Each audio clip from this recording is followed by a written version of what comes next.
Greetings, and thank you for being here to listen to this tale. A tale of betrayal and confrontation where love was tested, trust was broken, and choices had to be made. Before me stood a man, his fists clenched and his feet moving in a way that resembled the grace of a seasoned fighter. It was either fight or flight for me. I removed my cap, and for a moment, he seemed frozen in time. This is the story of a man who discovered his wife's infidelity with a martial artist, leaving him in a precarious and unexpected situation. My name is David. I am a 35-year-old engineer, earning a stable income at a reputable company. At the center of this story is my wife, Lisa, who was 32 years old at the time of our divorce. We also have a 6-year-old son, Max. Lisa and I met through a mutual friend and hit it off immediately. After reconnecting and dating for 3 years, we decided to marry. For our honeymoon, we traveled to Phuket, Thailand. During the trip, Lisa asked me a question that, at the time, seemed odd but harmless. Aren't Asian men smaller in size compared to the average white man? She asked with a laugh. I dismissed it as a silly question and chuckled along.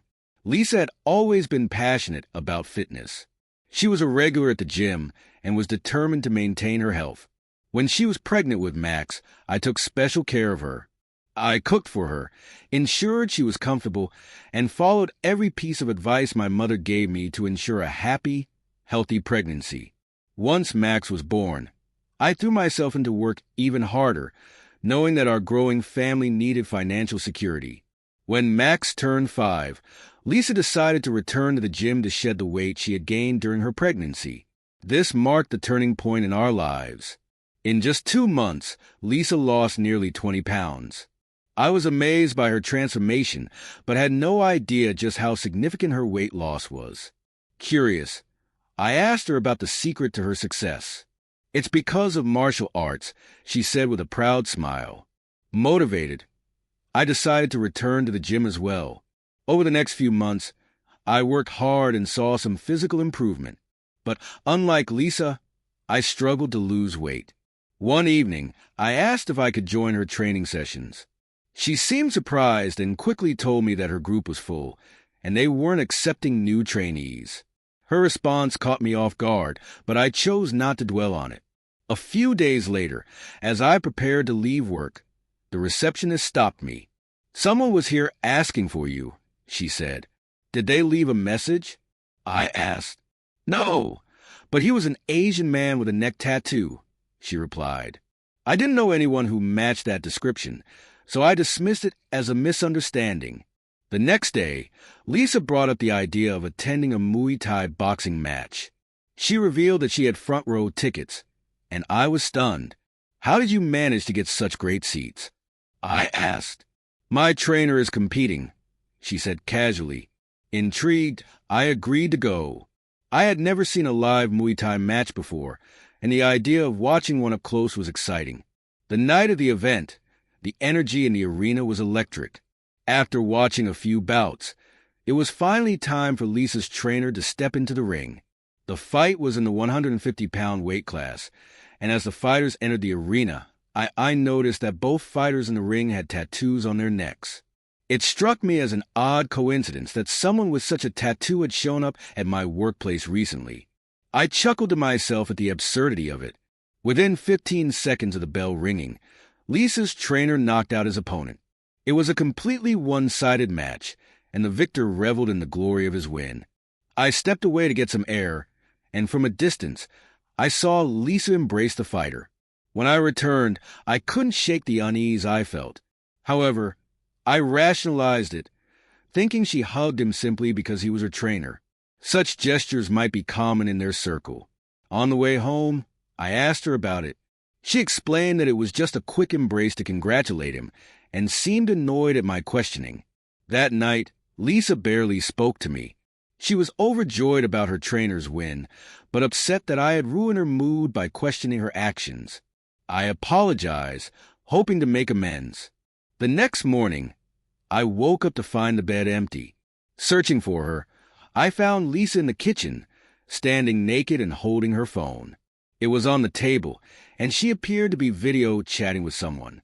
I heard her voice say, "This is your prize for today." I froze, trying to process what was happening.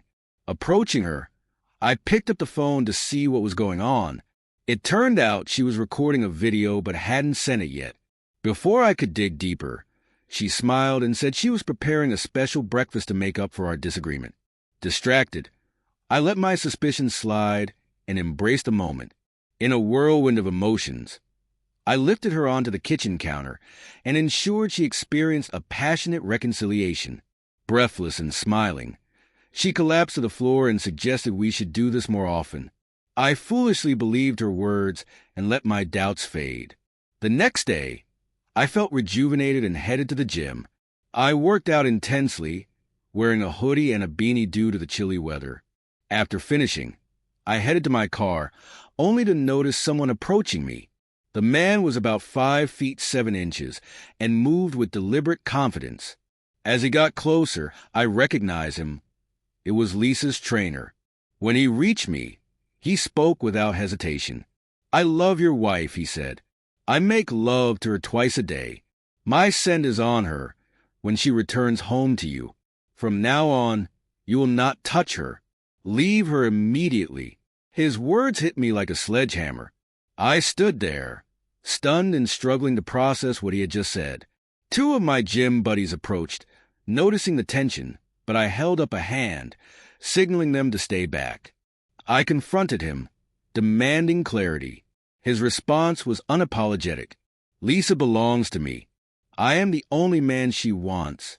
He then removed his jacket and assumed a fighter's stance. Standing before me, he lifted his palms, clenched his fists, and shifted his feet like a seasoned fighter preparing for combat. At that moment, I had a choice: fight or walk away. I took off my cap, and his eyes momentarily widened. My cauliflower ears, a badge of my wrestling days in high school, were a clear signal of my own experience in combat sports. Standing 6 feet 3 inches and weighing nearly 260 pounds, I loomed over this man who barely weighed 150 pounds. Yet, he dared to threaten me. I removed my jacket, ready to defend myself. He lunged forward, throwing a punch that landed just above my eyebrow, drawing blood. It trickled down my face, and he smugly taunted, "You want more?" Without hesitation, I shot forward, executing a perfect double-leg takedown. He was lifted 6 feet off the ground, utterly powerless. As I slammed him down, I made it clear he had made a grave mistake. "You're about to regret everything," I growled as the fight escalated. When your body slams into the earth, it forces the air from your lungs, creating a suffocating sensation, as though you're submerged in water with no air around you. That's how it felt for him when I smashed him into the ground. I picked him up again and slammed him onto the bonnet of his car, which groaned under the impact. He crumpled, as if he were a fragile piece of paper torn apart. My gym buddies recorded the entire scene, ensuring there was evidence that this man decided to file a complaint. They assured me they'd vouch for me if necessary. Though the day hadn't yet ended, I knew more mysteries awaited, some surprising, others painfully predictable.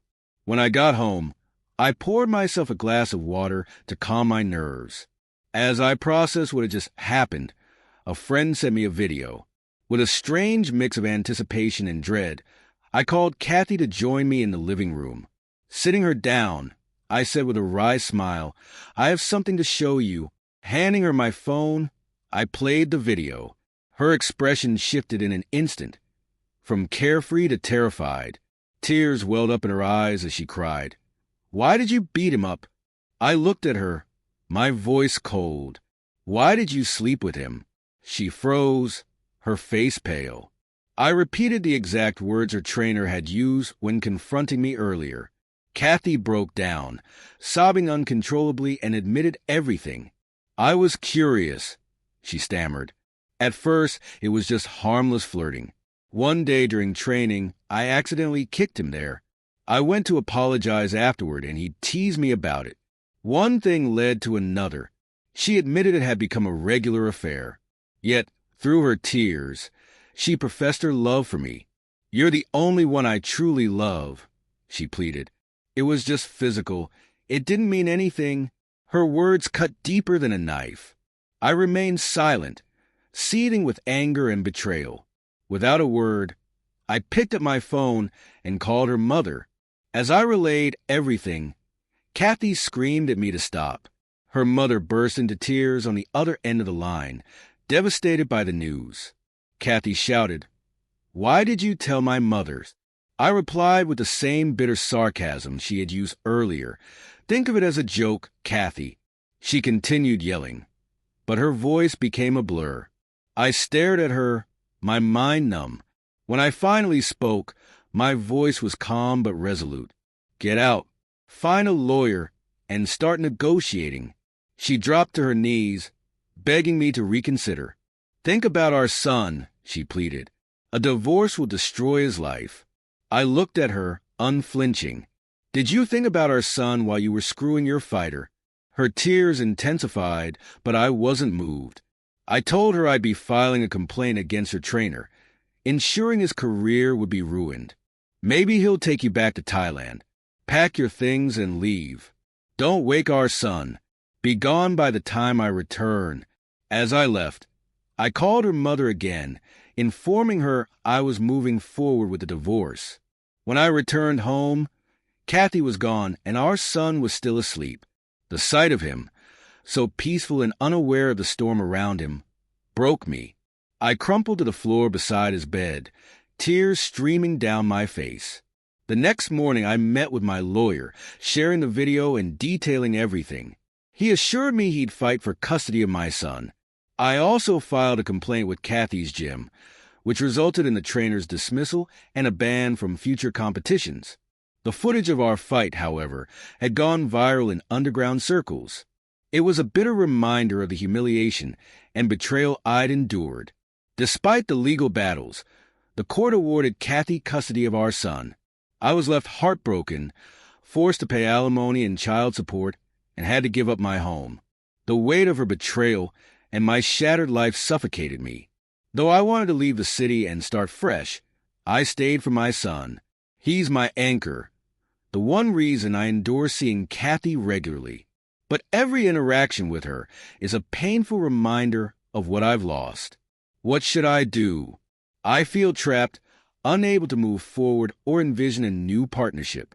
My mind is clouded by the events that transpired, and I can't seem to find peace. Listener, if you've made it this far, thank you for your time. Please consider subscribing. It would mean a lot to me.